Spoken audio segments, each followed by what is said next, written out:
Mtazamaji, jina langu naitwa Alphonse Kusaga, mwandishi wa Wananchi. Hapa ni katika kitongoji cha Oldenderet, kijiji cha Kiserian, kata ya Mlangarini, ni katika wilaya ya Rumeru, mkoani Arusha. Tumekuja kuripoti taarifa ya kijana anayefahamika kwa jina la Baraka. Kijana huyo anayekadiriwa kuwa na umri wa miaka 28 ameuawa kwa kukatwa na mapanga na mtu mmoja ambaye akishirikiana na wenzake wawili kwa kumshambulia, jambo ambalo lilimfanya kijana huyu apate majeraha makubwa yaliyompelekea akimbizwe katika hospitali ya Mount Meru kwa ajili ya matibabu, lakini akapewa rufaa ya kwenda KCMC ambako siku ya jana amefariki dunia. Tumefika nyumbani kwa kina Baraka ambaye kwa sasa ni marehemu. Tukazungumza na ndugu, jamaa na marafiki wakieleza namna tukio lilivyo, lakini inaelezwa huenda chanzo cha tukio hili ni sehemu ambayo walikuwa wanakunywa pamoja yeye na marafiki zake. Kulikuwa na mvutano baina ya binti ambaye anafanya shughuli bar katika eneo hili ambalo sio mbali sana na anapoishi na wenzake. Kwa hiyo wivu wa mapenzi unahusishwa katika jambo hili. Mengi yameelezwa, lakini tunaondoka hapa ndugu wa pande zote mbili wakiwa wamekaa pamoja kwa ajili ya kuangalia mwafaka namna ambavyo anaweza kausitiri mwili wa Baraka ambaye kwa sasa ni marehemu. Lakini hakuna taarifa rasmi ya jeshi la polisi kuhusiana na kukamatwa kwa vijana hao watatu ambao wamehusika na mauaji haya. Kwa jina anaitwa Saloni Medutie Kimole. Taarifa ya mtoto nilipata muda wa saa 9, na nilipopata kuna mtu alikuja kwa mkubwa wangu. Mimi nilikuwa nakaa tu hivi kitandani usiku. Nikasikia anaamsha. Nikawa nasikiliza kwamba sauti ya nani, nikashindwa kujua ni sauti ya nani. Lakini baadaye mzee huyo akaamka, wakaondoka na huyo mtu. Nikakaa nasema sasa huyo mtu anayekuja kutolewa saa 9 usiku na ahagi, je, kama anaenda kuuawa? Nikanyua simu, nikampigia simu. Mzee, mbona umekuja kuamsha usiku na ukaenda bila hata kutuambia nani anayekupeleka? Nimechukua muda hivyo, kwa hiyo nimekaa kama nusu saa. Kaniambia nimekuja kuamsha kwa sababu kuna tukio limetokea. Nikamwambia wapi? Kaniambia Muungano. Ya nini? Kaniambia amepigwa mwanao na Baraka ambaye ni mwanao. Amepigwa, amepigwa. Hapa yuko amekatwa sana. Ni kwamba tu ameshaisha, hamna kitu hapa. Na nani? Na kijana wa Mzee Simel, na kijana wa Mzee Yeki, na wawili ambao ni makabila. Kwa ni watu 4. Sawa? Mimi nikanyanyua simu, nikampigia huyo anaitwa Simel Sakaya. Nikamwambia mzee, shikamoo. Nasikia watoto wako wamekuja kumpiga mtoto wangu, kumkatakata. Umepata hiyo taarifa? Kaniambia tusiende mbali, naomba tu tuvumilie. Yaani maana yake kwa Kiarusha taribo. Yaani usikimbie mbali. Mimi nikakata simu yangu, nikanyamaza, nikakaa kwenye muda wa saa 10.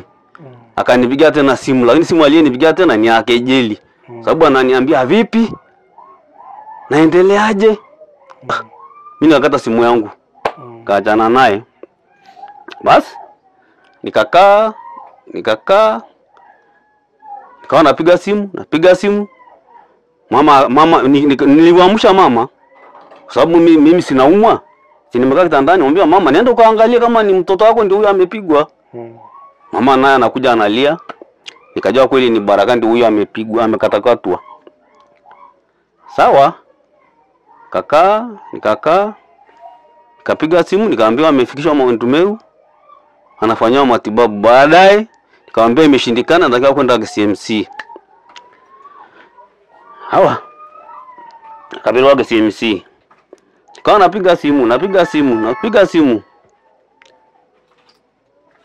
Hawa waliyempiga sijawaona, wametulia nyumbani kimya. Na huyu Mzee Simila akawaficha wale vijana, akawafungia ndani, akaja akawatoa saa 4 mchana, akawatorosha.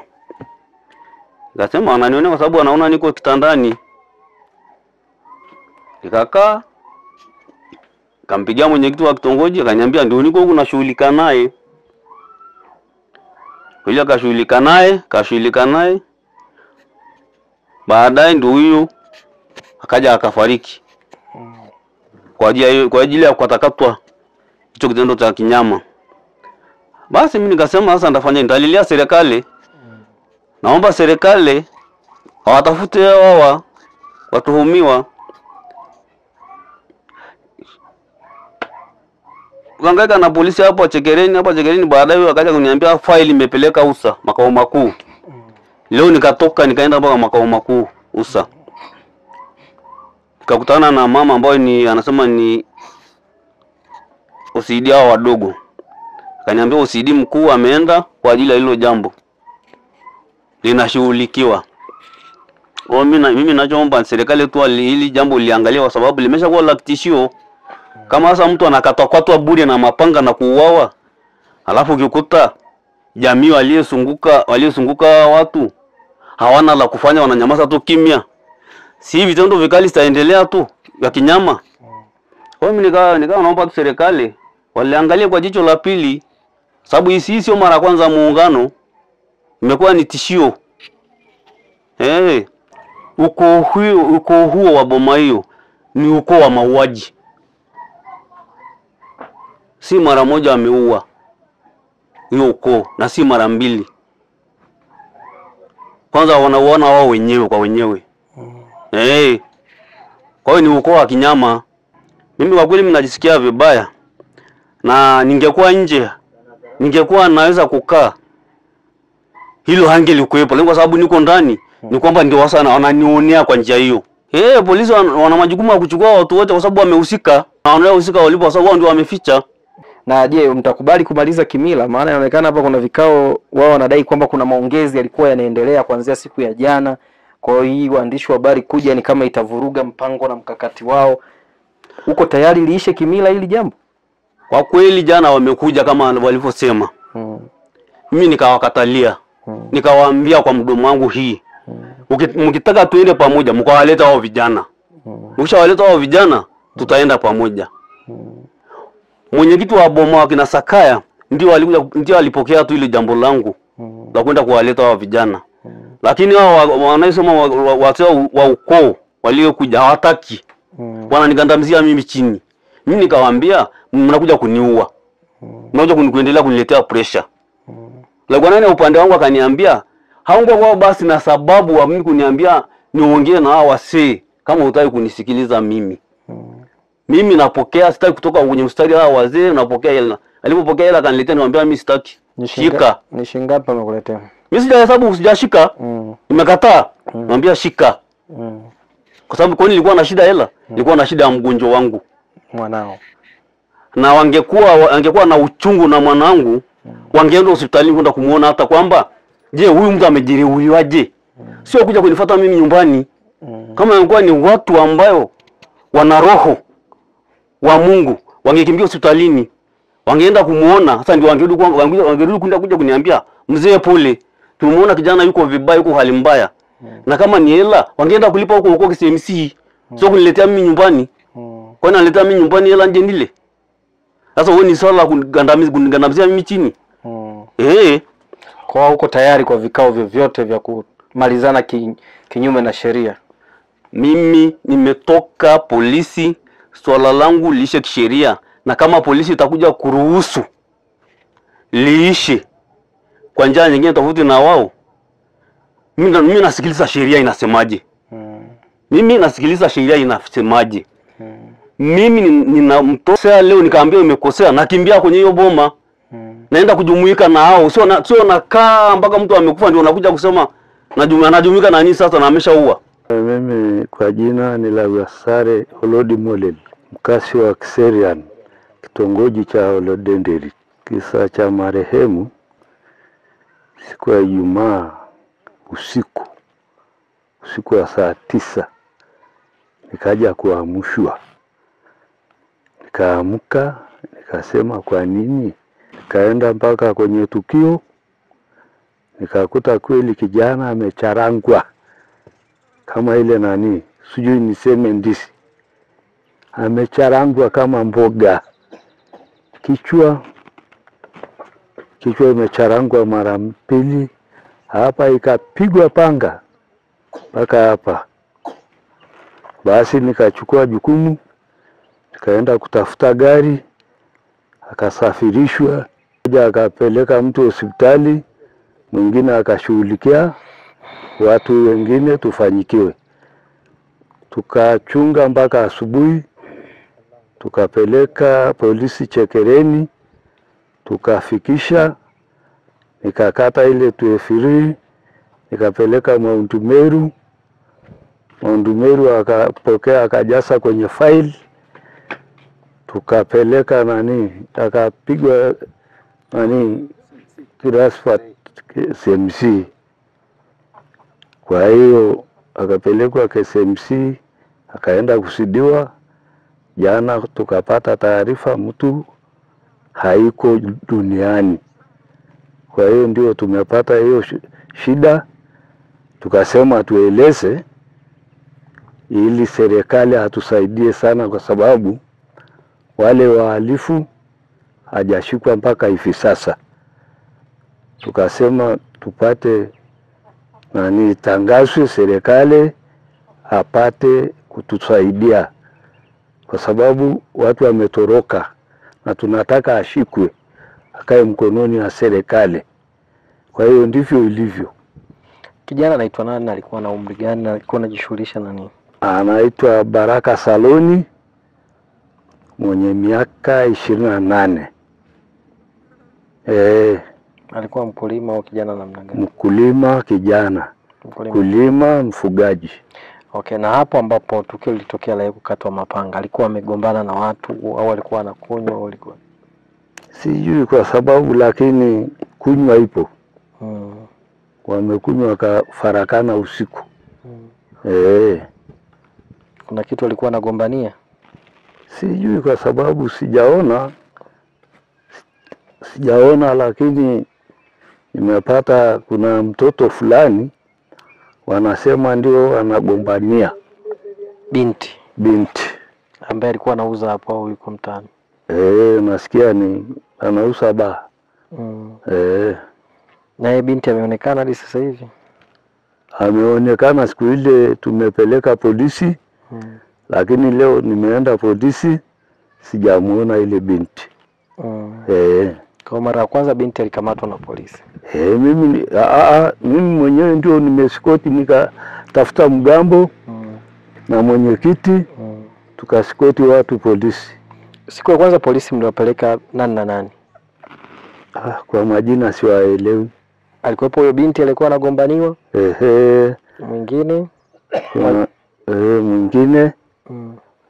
Shuhuda wa tukio la Baraka. Kuna watu kama 5. Mwenye baa. Okay, sawa. Na wakati mmeenda polisi pale kutoa hizo taarifa, mashuhuda nasema alishambuliwa na mtu mmoja au alishambuliwa na watu tofauti?